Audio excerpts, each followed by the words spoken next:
आज तो मुझे किसी अलग करने चाहूँगी जहाँकि हेलो एवरीवन आपण मैंने केमी अच्छा मु आशा करछि आपण मैंने ठीक ठाक थे। आज मुझे किसी अलग करने चाहूँगी क्षमा करिए मु तो फ्रैंक टाइप वीडियो मु आनी पारुनी किसी दिन अपेक्षा करंतु निहाते आसियो फ्रैंक भाया वीडियो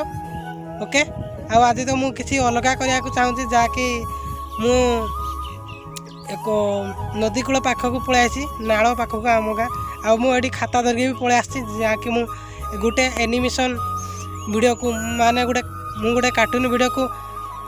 एक्सप्लेन करी ना से लेखिकी आनी यही खातार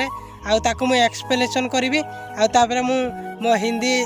एनिमेशन चैनल रे अपलोड करी जहाँकि मुझे देखा दूसरी टी देखिपार यहाँ देखो तो उड़िया लिखी कि मु हिंदी में कहि फ्रेंड मैंने कौन करिया क्षमा करिए फ्रैंक टाइप ब्लॉग वीडियो तो मुझे आनीपारे कि किसी दिन अपेक्षा करूँ 5-6 दिन देखिए मु भल भल ब्लॉग वीडियो आनीपारि ओके। प्लीज सपोर्ट करूना आपण मैंने वीडियो देखते कि सपोर्ट करूना सपोर्ट करूँ लाल वाला जो बटन देखा ना ताकू दबाई दिंतु फ्रेंड मैंने ओके। आपण मानकु प्रेम भरा शुभ संध्या आज एतिकी मु पुणी आसबि नुआ तागड़ा ब्लॉग नुआ फाड़ू ब्लॉग सहित रोची धन्यवाद।